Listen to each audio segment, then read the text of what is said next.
around, sitting in my chair late at night, watching crime unfold under the pale moonlight. From the darkest corner, stories unfold. True crime jewels, she's brash and she is bold. On the YouTube screen, we're digging deep into the mysteries that never sleep. From missing kids in Tennessee to angry husbands named buried. True crime's calling, and we're taking the time. So grab a seat, don't miss a beat. This True Crime Jewels got what you need.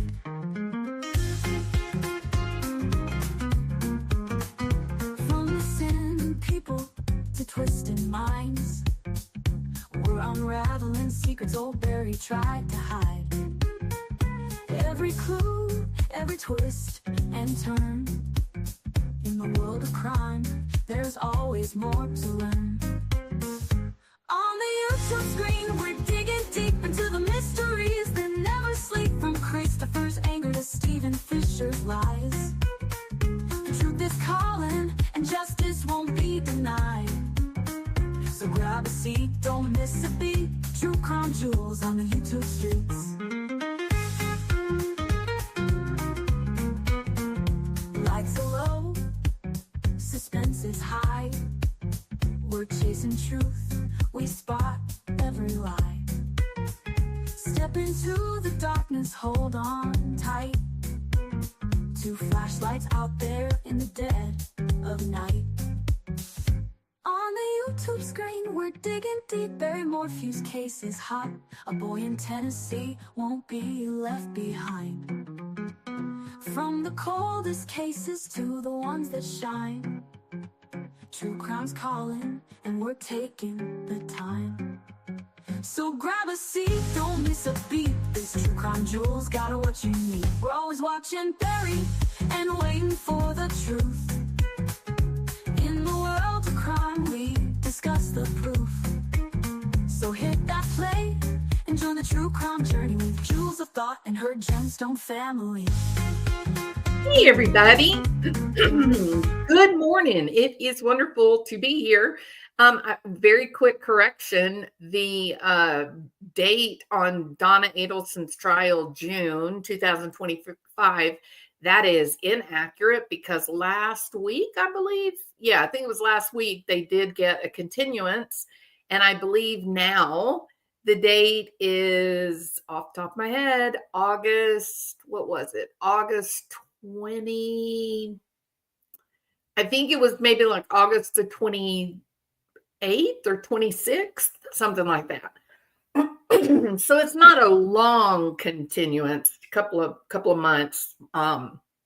However, I am in a hurry and I wanted to grab this few minutes to go ahead and do this live stream. And so I didn't have time to fix my thumbnail, but I will definitely do that later on today. But June 2025, not true for the case of Donna Adelson. That will actually be happening in August of 2025 because there was like this big mystery about an investigation that was started just last year, which was quite surprising. Nobody really knows what that was referring to. There are quite a few, there's a lot of speculation among those creators that have built their channel on the prosecution of the Adelson family. And so the general consensus, they got a search warrant, like something like a tier 3 search warrant. And these types of search warrant, not to listen, right? Like for wiretapping. And this special type of warrant that they were able to get last year sometime, very unusual, doesn't happen very often. The standard is there is simply no other way to get that information than through a wiretap. I wondered, I hadn't heard anybody say this, but I'm talking about those people that are really deep into this case and know this case detail by detail.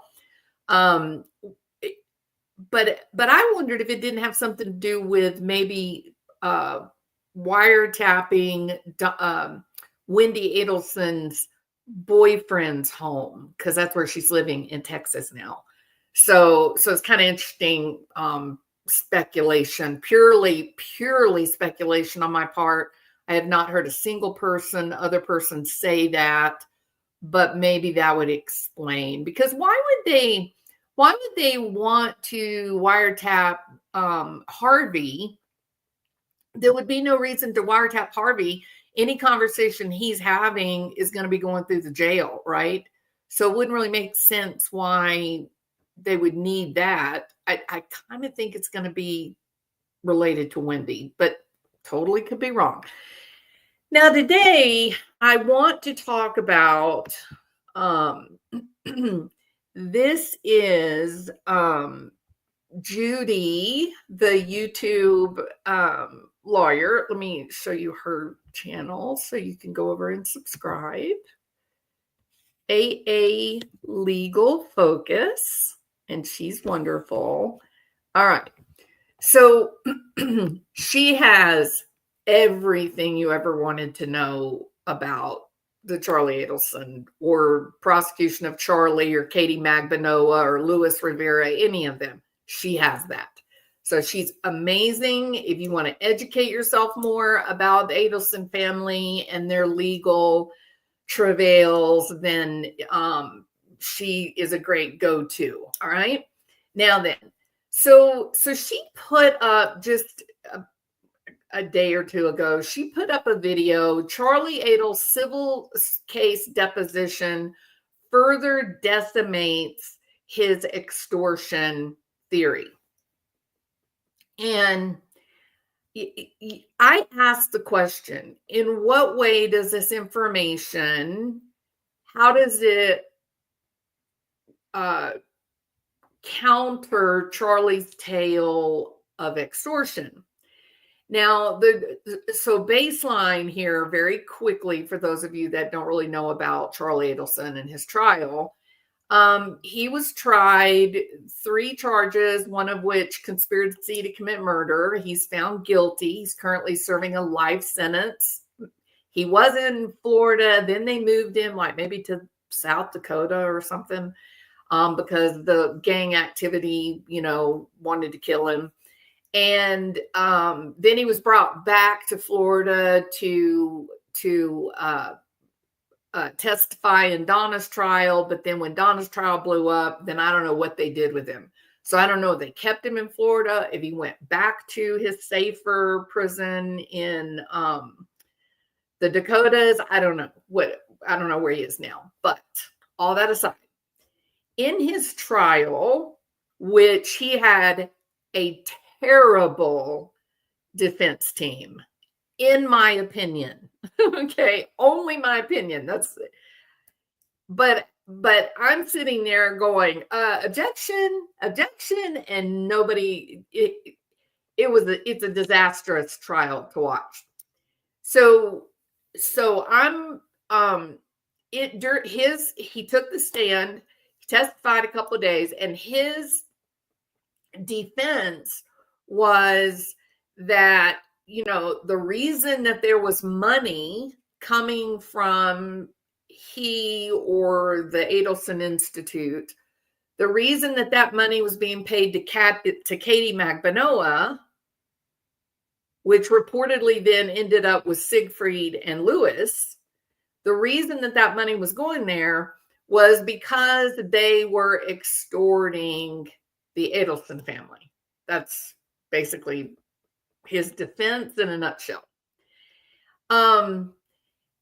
This is one of the weirdest cases for me because I kept seeing the evidence for Wendy, right? Like when during the case against Charlie, as they would go as the prosecution was presenting their case and they were showing their evidence, I kept feeling like, okay, well, that definitely would indict Wendy, or that would definitely get Donna, but I'm failing to see how that gets Charlie. Like, for example, Wendy's book. Why would you use the sister's book, a fictional tale that she definitely paralleled to Tallahassee, like I think so completely. But what would that have to do with Charlie, right? That to me, that was such a far reach. I didn't even know how they were even able to use that, even in opening statements or closing arguments. I didn't understand that, but it happened, and that silly defense attorney didn't object, and I thought, this is so weird. Why are they letting this happen? But that's that.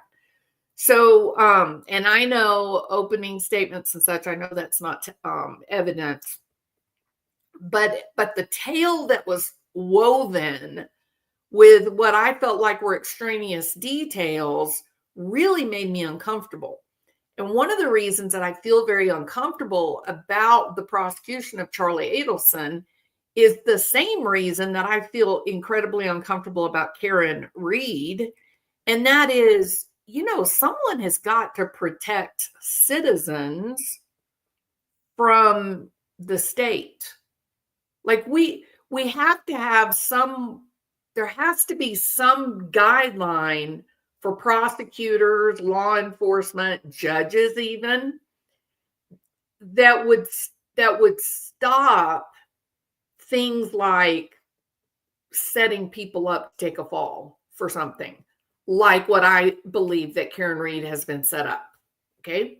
I just think it's unlikely that you back your car up, you hit a man, he goes flying, 20, 30 feet into the air, the wrong direction, and his phone flew exactly with him and glass flew exactly with him and landed underneath him. Come on, that the physics of that is just simply impossible. So I have reason to believe, like flipping pulling the car into the Sally Port, the garage, pulling the car into the garage, and then flipping your video and then correcting the timestamp so that the timestamp is not backwards. Those law enforcement were intentionally misleading the witnesses or jury or whomever might end up looking into the case.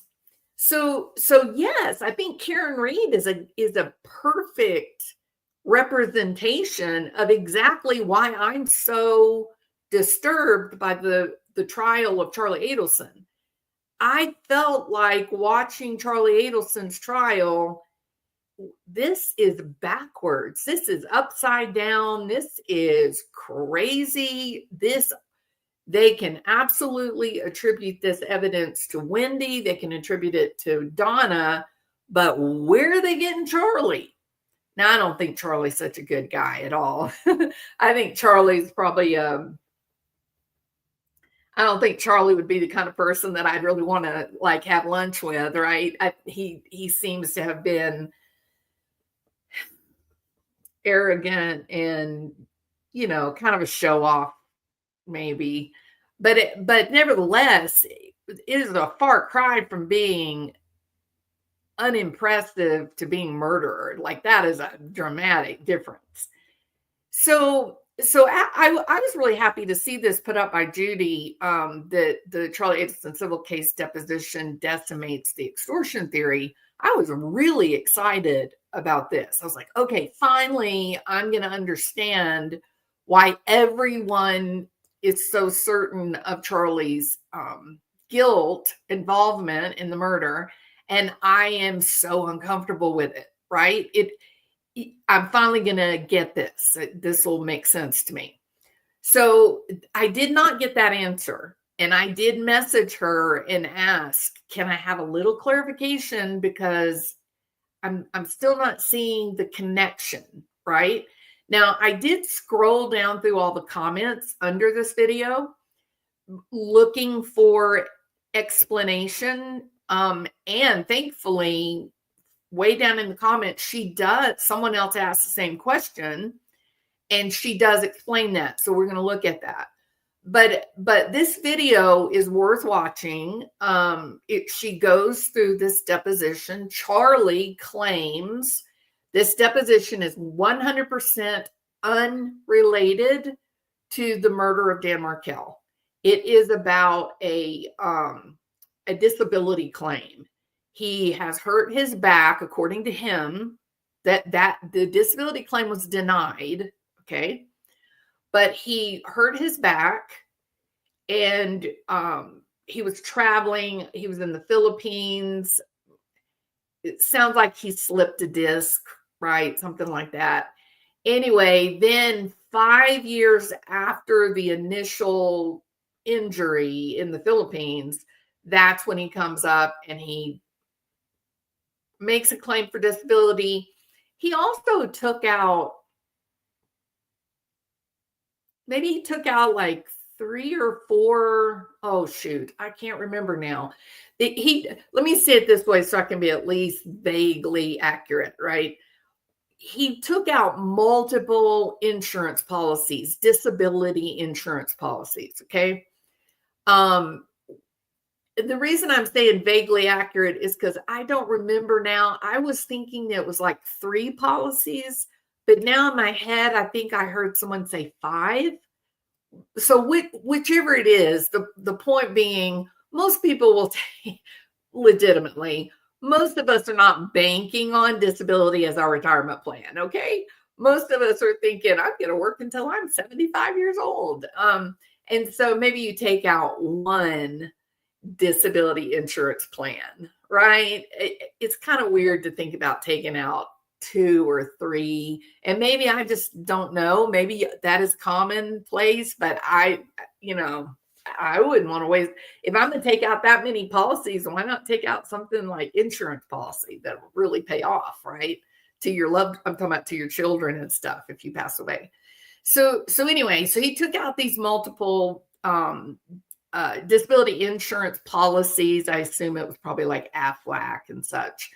And this particular deposition is for trying to get disability payoff. Okay. There's another creator. I'm very sorry, I don't remember that creator's name or channel name. I would put it up. I would show it. It was something that I saw maybe a year ago, maybe 2 years ago. And now I can remember watching it, but I just simply can't remember the name of it. But in this particular one, oh, maybe it was Cat. I don't remember. But someone found a recording, like one of the phone call recordings between Charlie and his mother, Donna. And in that recording, he mentions, oh, don't worry, I'm tired of working. I have found I'm working on a big payoff, something like that. Is that what he was referring to? Is the disability insurance basically what would be a scam, I guess, right? Would be fraud? Well, if it's not fraud if he actually hurt himself, but if he didn't hurt himself, and I think everybody's skeptical about if he really did hurt himself, then it would be fraud. So you don't know, but I'm just trying to lay it kind of all out there because it's such a crazy case. It's so much. But anyway, so Judy goes through, she reads the deposition, and let me kind of go. Hold on. Here we go. All right, so let's take just a short listen. In regards to USA legal funding, he says he was the sole owner. Well, he had a co-owner, but he's been the sole owner since 2017. He had a partner at the beginning. I think that might have been Ryan Fitzpatrick, who had testified at Katie Magbanua's trial.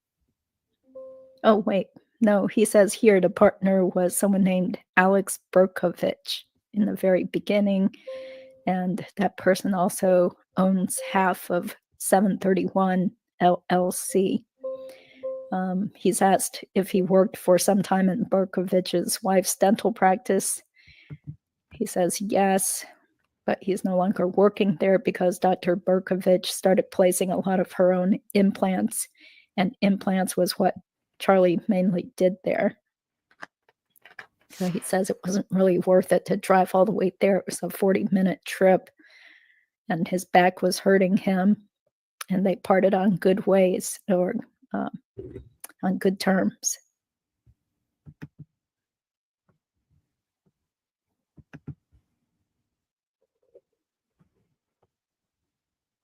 Okay, so he's asked about some other lawsuit called the Scott versus Adelson case, and he says, I don't even know. I really don't even know. Then he's asked about Price versus Adelson, which is the paternity and child support case that I read through in a previous. It is important to know also that so Charlie's dad does not seem to have been a big mover and shaker in terms of business, right? He had a independent dental practice, and it was enough to employ a handful of people, and that's how they lived. They were not big, rich, wealthy people in the beginning. In fact, at one point, I think when the kids were in junior high or high school, he actually lost all of his money. He had made an investment, some scammer, that should make everybody happy. But so his dad lost all the family money in this scam, probably was a Ponzi scheme or something like that. And so I think that Harvey Adelson just sort of went back to make a dollar, spend a dollar, be happy to have own your own business and live a middle class lifestyle. Charlie came along and things were different with Charlie.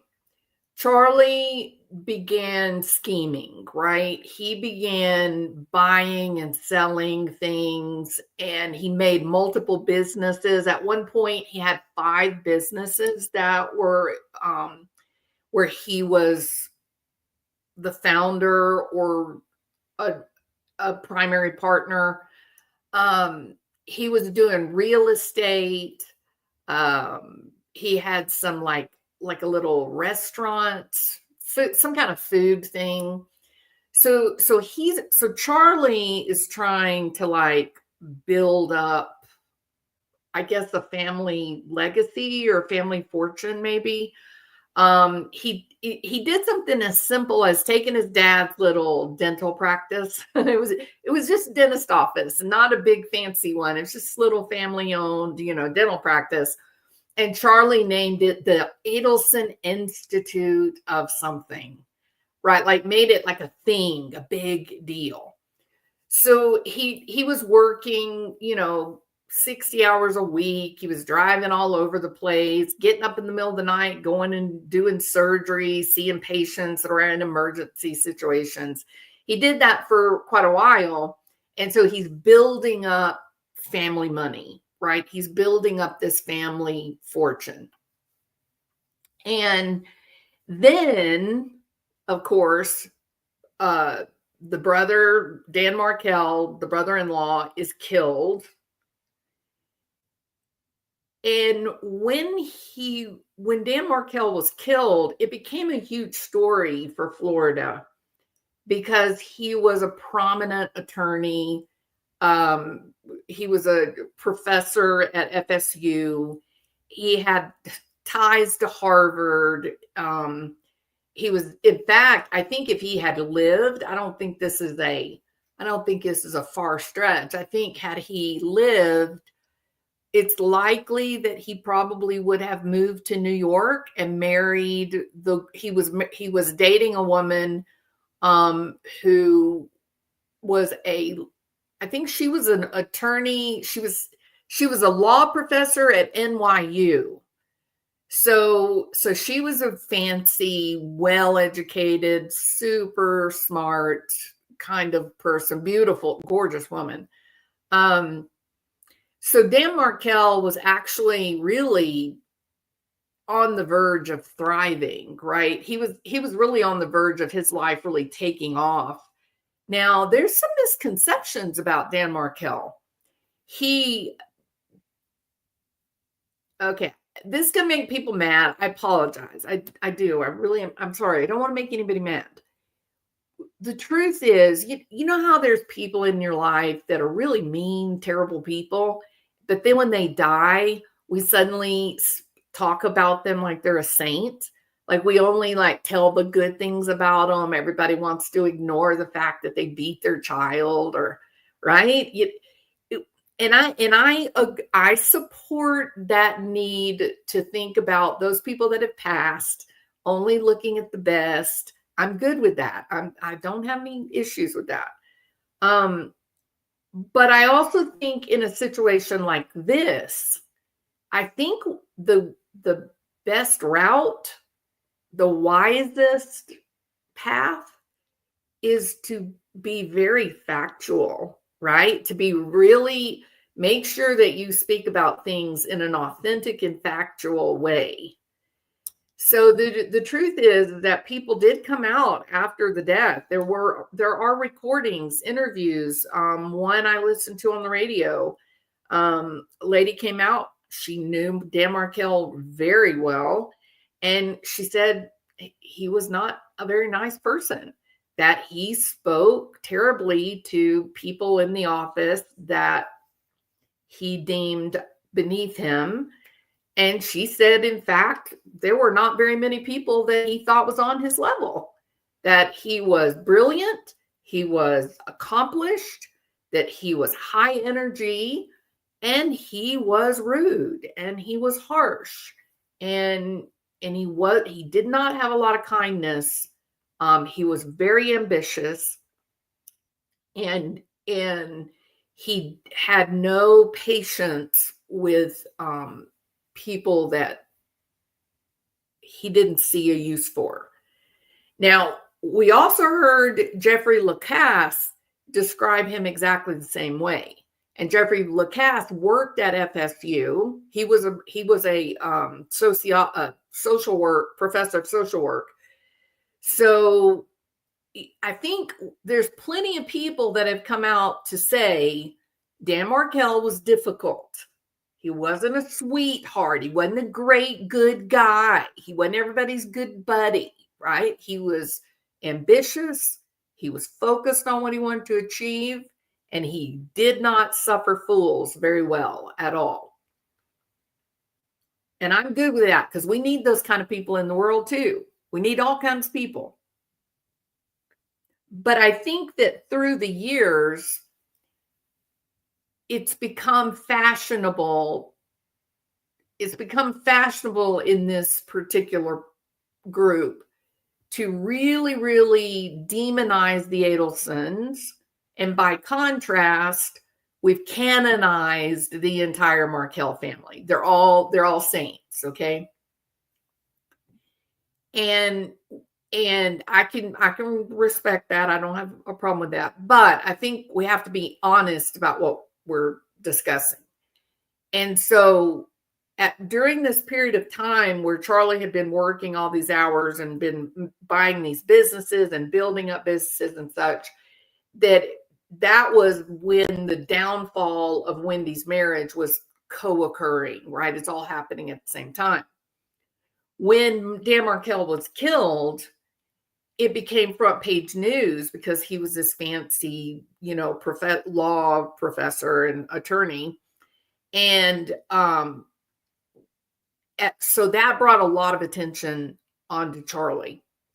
And there was a big group of people that got together and they made this a racial issue. And I think ultimately that's kind of what maybe done them in, where they finally brought charges. They waited 8 years, people, to bring charges. 8 years they waited to bring charges against the Adelson family. They went ahead and prosecuted Siegfried and Lewis and Katie Magbanua, there was a hung jury with Katie in the first go round. The second go round, she was found guilty. But I want you to imagine there's this online pressure about the racist Florida government and the racist people in Tallahassee that only prosecuted the people of color and didn't prosecute the rich, fancy Jewish people. And it was a force, it was a movement. And now it has all been scrubbed from the internet. So I want you to imagine, how long did it take in the Karen Reed case? How long did it take for Canton, some of the Boston police, an ATF agent, a judge, how long did it take for them to set up Karen Reed? Not long, right? Few weeks, and she was arrested. 8 years. There were Tallahassee defense attorneys that have built their channels on going after the Adelson family. They have grown lucrative YouTube channels with the goal of, we're going to get them. They totally did this. It wasn't a poor single mother, a poor single mother of color. It wasn't her. She didn't do it by herself. Siegfried and Lewis, they didn't do it by themselves. Lewis is the king of this gang, this Latin gang in Florida. Well, it's actually across the United States. But he was the top dog. He's a bad guy. This is the kind of guy that will just look at you and shoot you in the head because you cut him off in traffic. There's a thought. But 8 years of the Adelsons,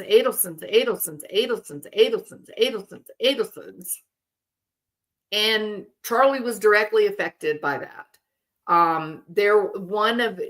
In this deposition, there's a story told about a reporter who basically follows Charlie around and finds out where he's working, these different places that he's working at, and targets one of the doctors, one of the dentists where Charlie's doing contract work, targets that doctor, and basically comes up to her in a parking lot, and I think probably scares her, because he says that when she called him, she's crying. She's on the phone weeping. I can't work with you anymore. I can't have you come into my office because now you've got all this attention on you. Your family, you guys, everybody thinks that you killed Dan Markell. I cannot have my business go down the tubes because you're working for me. I can't do that. You got to respect that too, right? I would have done the same thing. So don't think, that this period of 8 years, the demonization or public trial of the Adelson family, don't think that doesn't affect people when they're listening and watching this. So sure, Charlie's businesses, his ability to work as a doctor or as a dentist or oral surgeon, his ability to do that is dramatically falling off after a couple of years of this. And is that what predicated? Is that the reason? Was that the catalyst for potential insurance fraud? If it was fraud, I don't know if he's hurt his back or not. I don't know. There were people willing to prescribe him Vicodin. That makes me think maybe it is real, right? Like, how do you get someone to prescribe Vicodin? You got to actually prove that you've got something wrong with you. Doctors do not want to prescribe that medication anymore. They just don't. So it's a very complicated position in time. And I think when you guys go to Judy's channel, AA Legal, I think when y'all go to this channel and you subscribe and then listen to this, I think you're going to see that as she kind of goes through and she's reading this deposition, Charlie's talking, he's telling all these stories, background and history. You can tell that Judy doesn't believe a single word he says at all. Nothing. There's not even the possibility that, well, maybe he did hurt his back. I don't know. But nevertheless, she's not the one that we're talking about. We're talking about Adelson. So I wonder, the previous clip I talked about where Charlie is saying to his mom that he's got this deal he's working on. It's going to be a big payoff. He's not going to have to work anymore. He's tired of working. I wonder if it wasn't a business deal, but on hindsight, it's convenient to sort of say, oh, it must have been the insurance scams. Now, I'm going to, but I have not yet laid out the dates and times of this based on the exhibits that are associated with this deposition. And there is a list here. I'm going to lay that out and look at that and see if that coincides with the racial attack that started on the internet. Because I do think that with the internet pressure, I think that would have been sufficient to make a lot of dentists say, we don't want you in our offices. We're not going to advertise that we have a dental surgeon here named Adelson. No way, no how. You go.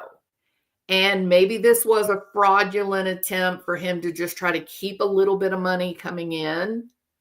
Time will tell, right? So we'll see how that goes. All right, so let's listen to a little more. Yes, live stream. And then he starts talking about his back. The pain began in January of 2016. And it said that it happened maybe around January 13th or January 14th, 2016. He was in the Philippines visiting his friend, Scott Radius. And he was... Okay. So if you look under here, line 17, she says, okay, so that happened before January of 2016. That would happen on occasion. Charlie answers, oh, I worked 6 days a week. I work 12, sometimes 15 hours a day. That is 72 to 90 hours a week. Think about that. Then, according to the deposition, whether this is fraudulent, whether this is honest, who knows, but he was working between 70 to 90 hours a week. He was making bank. I mean, he was making money. And then he goes to the Philippines with a friend, and they're going to have dinner one night, and he's sitting in this taxi cab in a weird position. And when he goes to get out of it, he slips a disc, right? Or he pulls a muscle or whatever the diagnosis was. I don't know what it was.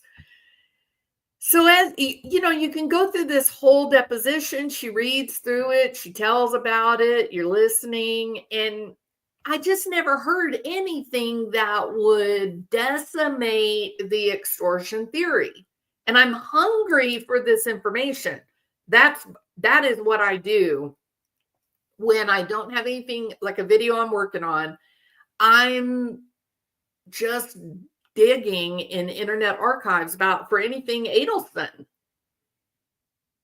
because I don't understand why people are so convinced that this guy did it. Okay. Now then, let me pop out of here, and I'm going to go down to,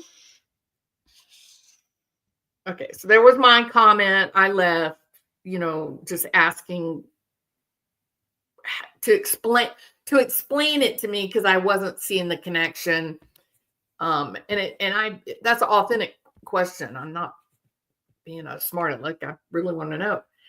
But then notice these comments so you'll understand my point. The vehemence that the people are vehement about anything related to the Adelsons. They're automatically evil, demonic, horrible people. When I say there is no perspective, you judge for yourself. If I'm wrong about this, tell me. But let's look. Sandy says, God, get these scummy Adelsons in prison. It's been 11 years. It's past time for justice. But it was 8 years of these types of comments before anyone in Florida would dare to bring charges against Charlie or Donna or Wendy. 8 years of online, multiple defense attorneys that started YouTube channels, all with the intent purpose to discuss the Adelsons and the fact that they're guilty for killing Dan Markell. Rosebud says, this is interesting. It is interesting. It's very interesting.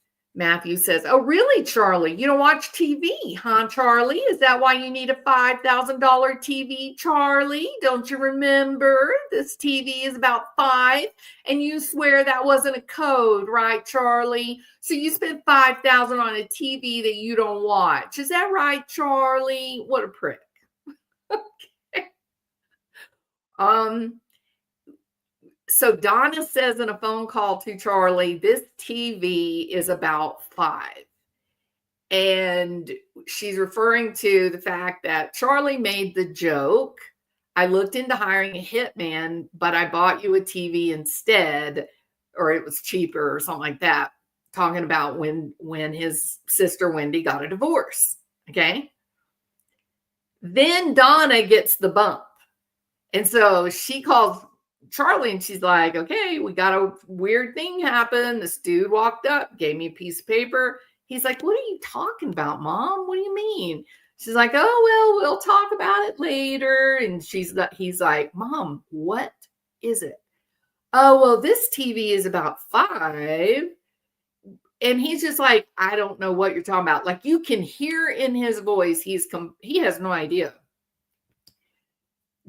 People look at that. This was actually presented in Charlie's trial as evidence, literally. And everybody was like, oh, he made the reference to the TV. That was her alibi, that she was with a TV repairman at the time of the murder or something.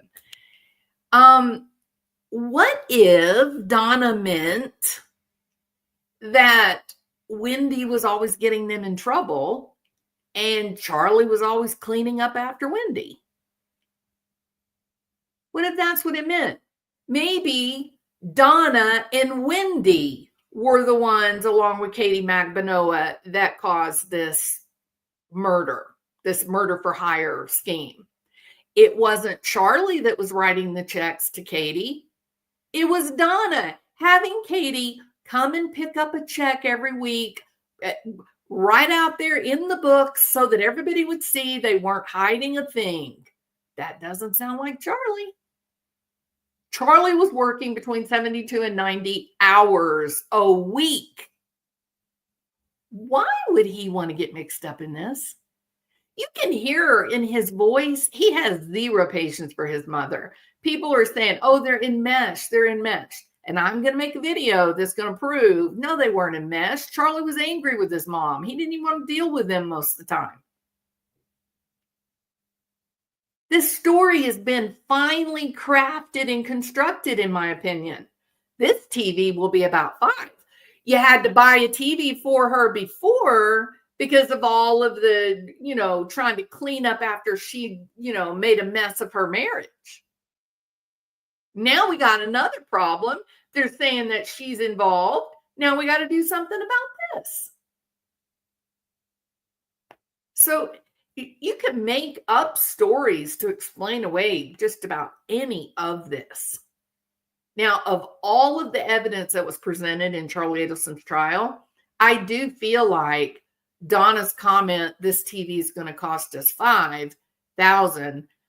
I do feel like that was one of the stronger pieces of evidence.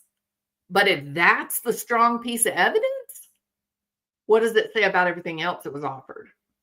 So I just gave you an example of where legitimately this could be just Donna being exacerbated, thinking, Charlie, maybe could like see what Katie's up to because, Wendy's got this problem, without Charlie really knowing what the hell she's talking about, because he doesn't sound like he knows what.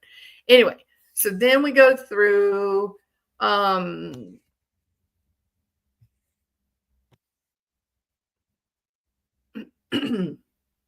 thanks for the repost. It's interesting how Charlie thinks lying is the viable and easy answer to all his problems. Sus about the claims, seeking insurance dollars when he no longer making money he used to because of murder involvement. Because of murder involvement, or because of all of the discussion that was online, the attacks on the Florida government for 8 years, this went on. So was he really involved in the murder, or did he lose his income? He lost his company just because of all of the attacks. I'm just kind of skimming over where everybody's thanking Judy. This is so interesting. Love your insights. Thank you for this video. This is interesting. Sheds a lot of light on Charlie. Matches what we all see in him. Okay, that was a good comment. So surely his income dropped because most dentists don't want to be associated with him anymore. True. Always interested to hear about Charlie's shenanigans. Can't wait to find out his latest pricey appeal packet is sent back with a big denied. All that obfuscation. Just answer the questions, Charlie. He spent so much time and money on traveling, but didn't see a physical therapist, another ortho, or a neurologist, or get an MRI to identify exactly what was wrong with his back and fix it. For example, if it was a muscle, he could have strengthened it so he could bend over and look upside down at patients. I don't understand that. I call deception. I think my post has a... Oh. So do you think he's trying to get disability because his dentist partners were... Yes, I think that's exactly what was happening. So several disability insurance claims, 2015 to 2016. What was happening to our Playboy maestro? Did he want a paid sabbatical? Was being an itinerant orthodontist too much hard work? Or did he just want to party and take another jolly to Vietnam? It's great. That is so filled with so much. Okay, I'm just going to keep going. Such a grifter. With Charlie's appeal, does the prosecution's evidence come in for that to be reviewed? Not clear. Okay, this was Mary. I'm not clear. Can someone tell me how this video hurts Charlie's extortion theory? I'm not being sarcastic or rude. I genuinely do not get it. Thank you. So that was, I was like, same. Okay, thank you. I wasn't the only one, but man, there's so many comments here. And only one other person was sort of like what me going, wait a minute. I love you, Judy. You're awesome. I watch your channel all the time. I'm confused. How is this? How does anything in this deposition at all reflect or decimate Charlie's extortion theory or defense? I mean, thank you, Mrs. Mary. And notice too, please. She says, I'm not clear. Can someone please tell me how this video hurt Charlie's extortion theory? Would you think that in any way that was a mean or snarky comment? Right? It's just it's just a request for clarification. But notice how she feels like she has to sort of protect herself because she knows the attacks are incoming. This group is going to tear her to pieces, right? So she says, no, really, I'm not being sarcastic or rude. I genuinely don't get it. with this group of people that are fighting for the good of the Markell family, they do not tolerate discussion. If you are not 100% on board with them, your name is mud and they will come for you. So I'm sorry, Miss Mary. I can only imagine the comments you got. All right. Now then, Judy is not rude. Judy's wonderful. She's a sweetheart. And so she does answer in a very kind way. And she explains why she entitled this video information that decimates Charlie's extortion defense. This deposition altogether, meaning the sum total, you have to read the whole thing, and that's what's going to decimate the extortion theory, right? The deposition altogether shows that Charlie Adelson lived in a privileged world of other multimillionaires, doctors, dentists, and lots of lawyers. Okay, but he's working up to 90 hours a week, Judy. It's not like he's sitting around third generation trust fund kid. He didn't have any money when he graduated medical or dental school. He earned that. He built that up. And I know you guys don't like to give any positive spin on the Adelsons at all, but Charlie is the one that built up the family money. The dad didn't want any more of trying to move and shake when he lost his savings. So he's not living in that world lackadaisical, spending his days out by the swimming pool. He's working 70, 80, 90 hours a week. Okay. Not very many people do that. So she says he's living in a world of privilege with other multimillionaires, doctors, dentists, and lawyers. His close family friend was the former chief judge of Broward County. Now, we didn't see anything about this family friend in this deposition. And one of his close friends and a lawyer for a little while was that judge's son.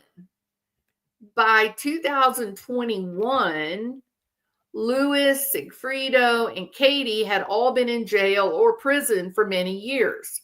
Louis since 2015, Siegfriedo since May 2016, Katie since October 2016. Meanwhile, Charlie is involved in multiple lawsuits, has different lawyers representing him. He's an experienced businessman with plenty of connections. Compared to Katie Magbanua, a poor single mother who was sitting in jail at the time of his deposition. So if he really had been extorted, there's no way he would not have already contacted the authorities or at least gone crying to his lawyers that Big Bad Katie and the gangsters had extorted him and killed Dan Markell. What is wrong with this statement? There's so much wrong. Number one, I don't think Katie being poor or a mother, she was not a single mother. Siegfriedo was there. She was poor. She was a mother of two young kids. That doesn't mean she's not capable of murder or conspiracy to commit murder. Right? So why are we needing to appeal to emotion when you've been asked a direct question? How does this contradict extortion defense? Because we have a poor single mother sitting in jail, and then we have Charlie, a multimillionaire. That is basically that statement. Neither one of those things matter. There's plenty of millionaires that have killed people. That is not a new concept at all.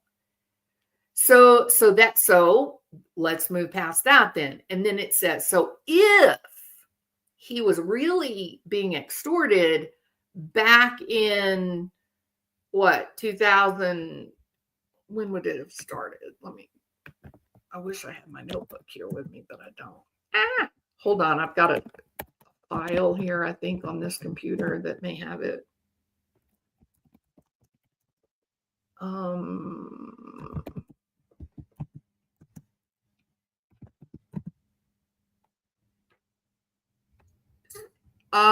Shoot, it doesn't have it there. Okay, so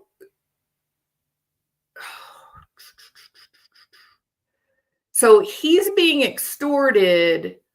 Let's say, so Markell died in 2014, and she's saying 2015, Katie's in jail 2016.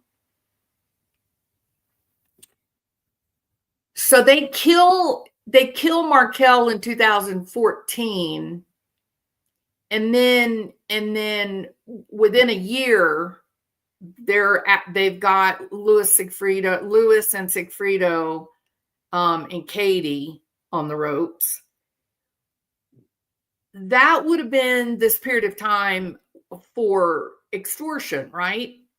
That it would have started the day that Markell was killed. And then when were they arrested? I don't remember. Let me Google that. Hold on.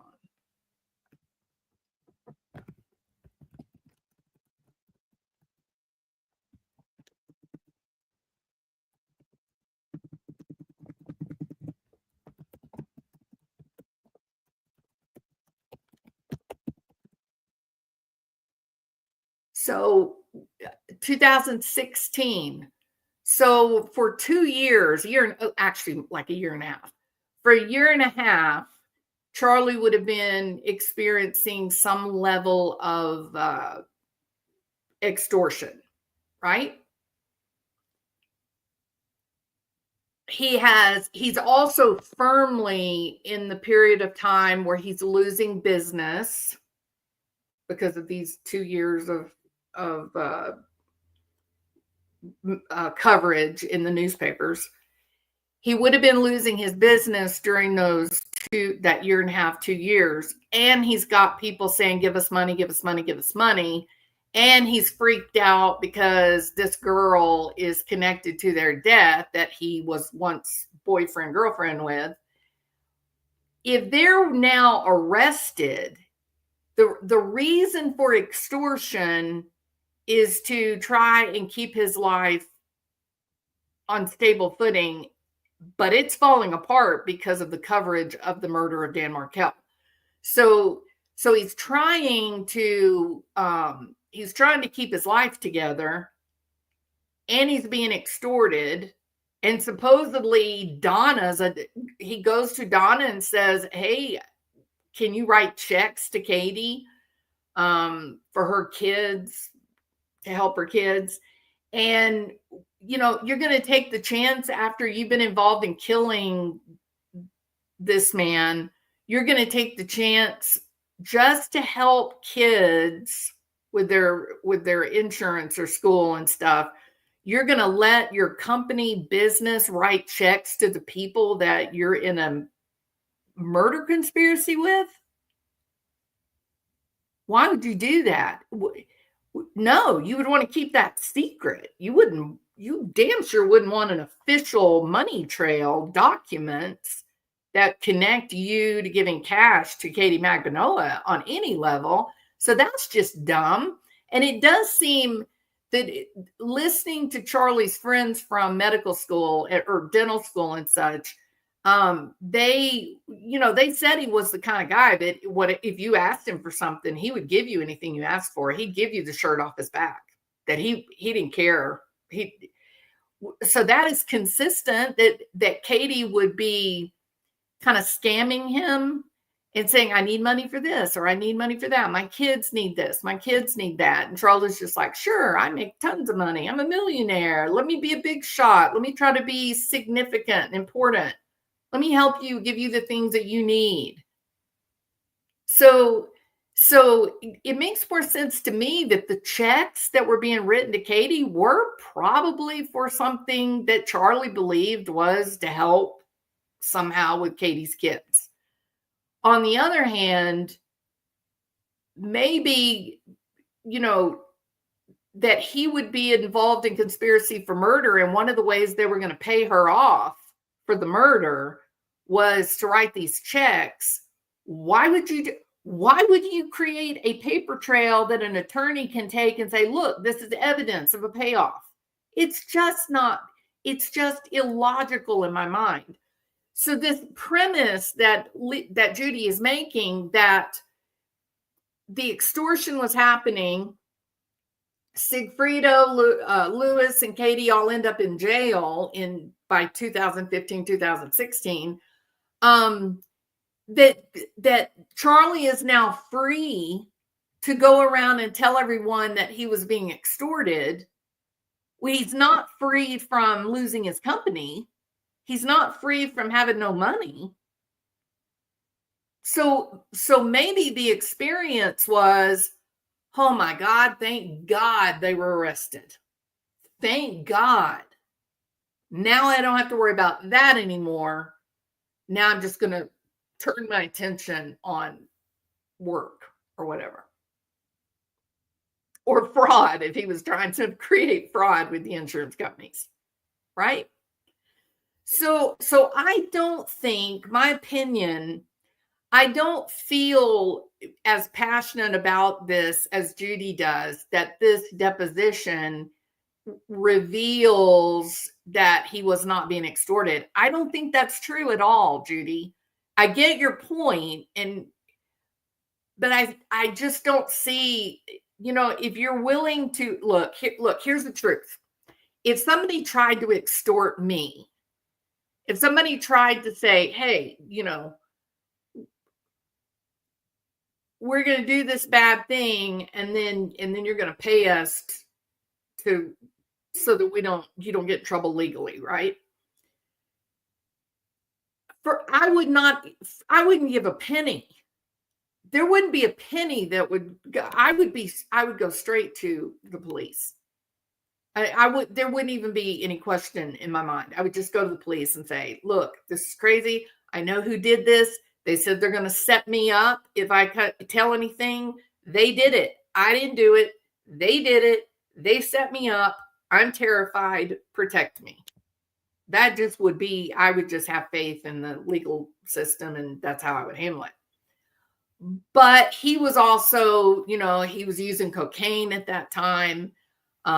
He had some trouble during that time. He wasn't really doing very well. So he's freaking out. He's losing his businesses. He's probably using too much cocaine and probably other drugs.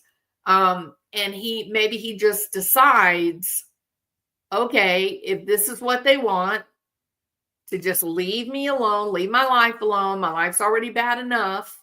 I'll give them this little bit of money every month, and I can be left in peace, right? And then they get arrested. If you're the kind of dumbass that's willing to pay extortion money, then when those people that are stealing your money from you are arrested for murder, you're probably just happy. You're probably just happy to have that problem gone, and you don't have to deal with it anymore. I don't think that the very people, okay, so Charlie's story, for those of you that did not see his testimony, his story was that Katie Magbanua, because they had dated and were friends, that she knew about the bad blood between Wendy and Dan Markell, and that Katie went to Siegfriedo and Lewis, and who are gang members. No, they're like the king and queen of the gang. Okay. She goes to them and she says, hey, I got a way. I know how we can do a scam and we can make money. Charlie's a rich guy, but he doesn't really have anything that we can blackmail him with. He's not really doing anything that we could really get him in trouble with, but he's got this brother-in-law. Why don't we kill the brother-in-law and set him up and tell him if he doesn't pay us our money, then we're going to let law enforcement come in and he'll be tried for murder. I mean, something like that, right?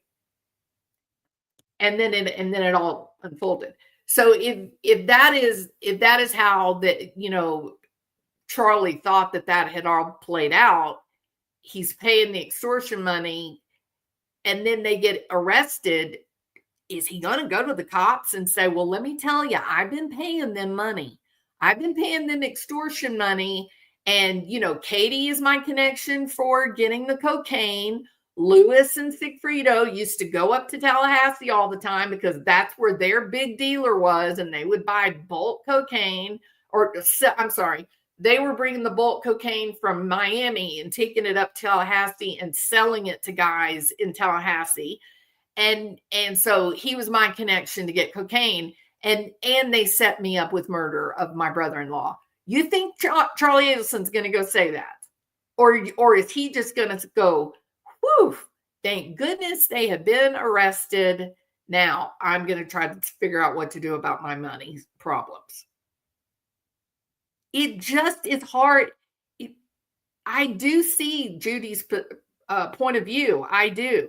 But then when I play defense attorney in my mind, then I'm like, wait a minute.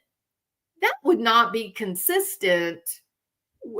Charlie's behavior would not suddenly show him to be someone who would embrace law enforcement and say, oh, look, the guys you guys just arrested for murder, they have been extorting me for 1.5 years, saying that they set me up for murder and I buy cocaine from them. And I'm so glad you guys finally got them.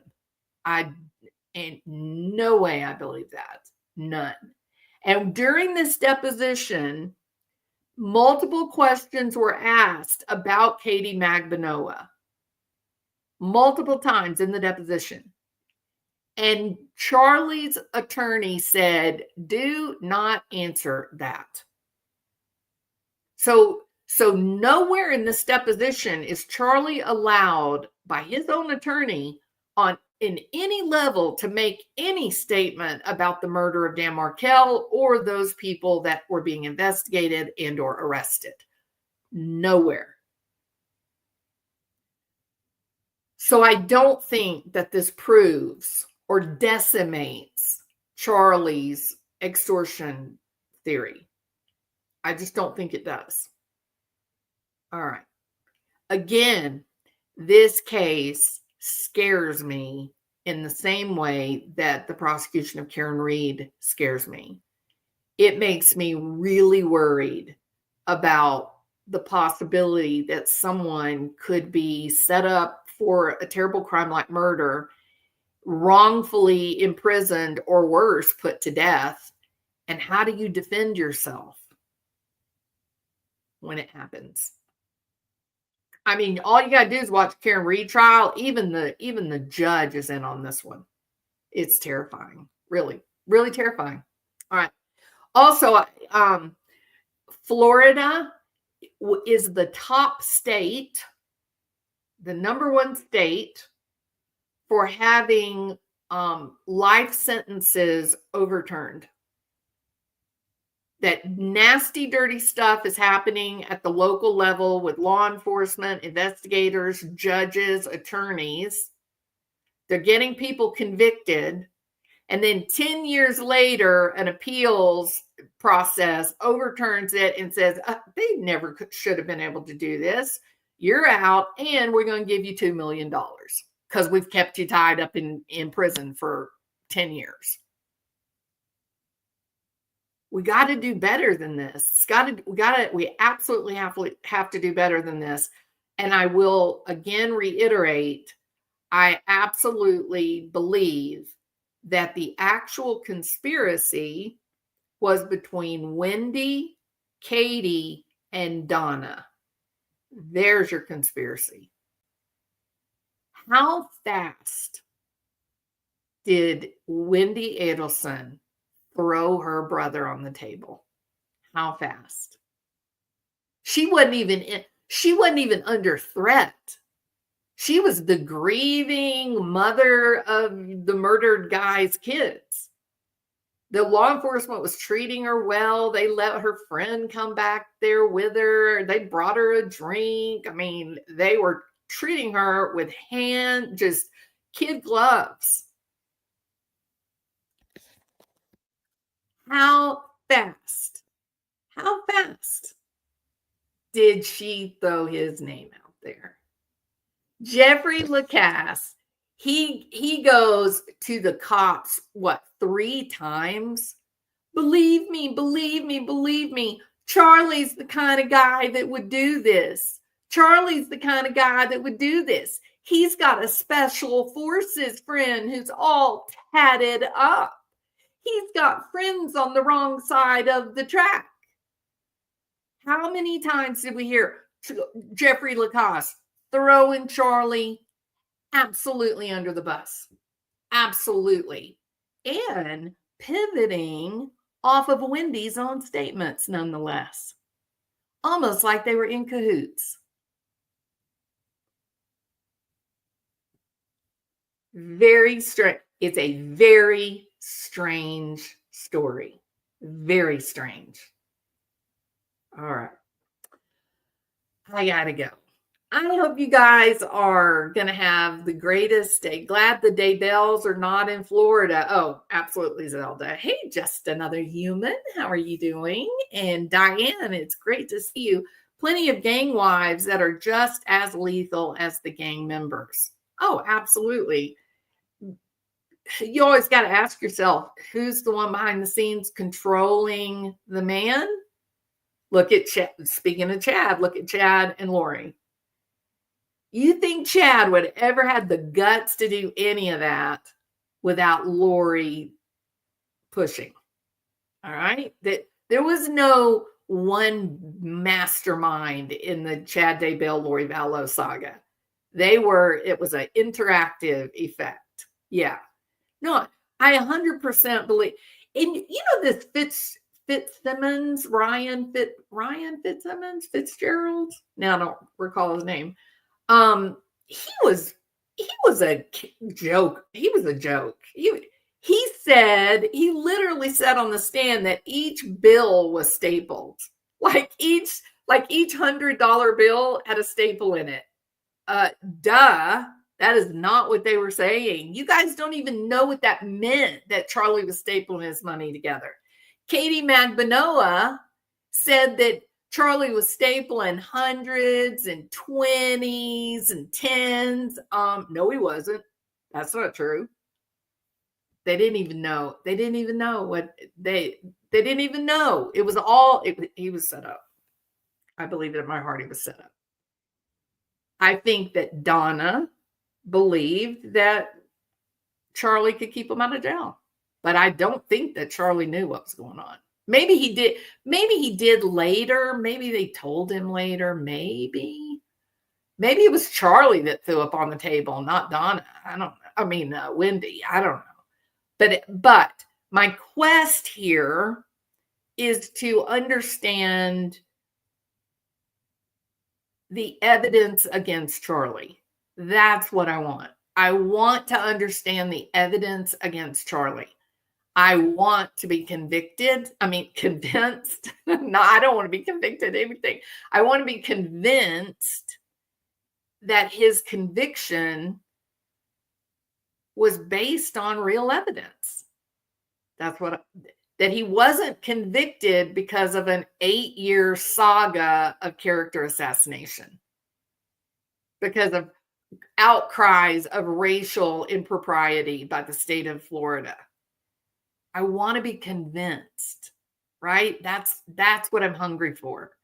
I'm troubled at the thought of innocent people being locked up. To me, that is terrifying. Absolutely terrifying. All right. You guys have an absolutely wonderful, wonderful day. And I don't know, I'll try. Maybe I might be able to go live sometime this weekend. I'm thinking probably not. It's probably going to be like next weekend even. I've got I don't know, maybe Tuesday. I'm not going to have time on Tuesday. I may have time on Monday. So, but you guys, I don't know if the mods, did y'all put out the link to this video? Let me get it. Hold on. I'll put that in the chat. I hope you guys will go over and listen to Judy. Here's the link to that video, her channel. I hope you guys will go over, subscribe to Judy, listen to this video. Actually, she's got so many videos on the prosecution of Katie and Lewis and Siegfriedo and yes, Charlie. So I hope that you'll go over and give her a listen, give her a subscribe to her channel. And then starting next week, I'll be back to posting, 2, 3, 4 times a week. But this upcoming week is going to lots and lots of work. So I'm not sure I'll have the time. All right. Okay. It was great to see everybody. I hope everybody's doing well. I hear that Julie Skolnick is being horrible to people, and I'm sad and sorry to hear that. But you know what? The best approach is nothing. Don't give her any views. Don't go watch. Don't listen. Don't listen. Just ignore her. If she doesn't get any movement in her channel, then she'll quit what she's doing. But I agree. It's terrible what they're doing to Seth. All right. I guess our outgoing song will be this one. All right. Y'all have a great day. Yeah. And I burnt that channel. Sinister grifters with a snake oil grin, voracious virtue signalers cashing in, false PIs, they're fixing the game, pointing fingers but they're all the same.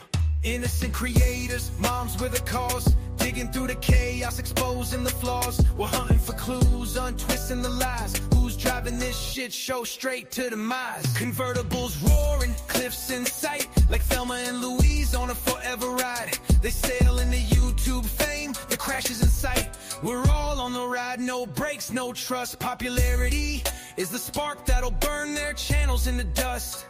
Oh, it'll burn their channels in the dust. Dust.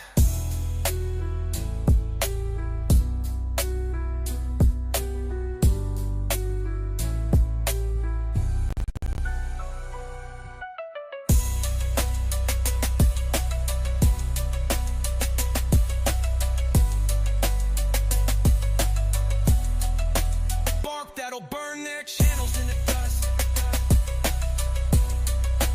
Spark that'll burn their channels in the dust.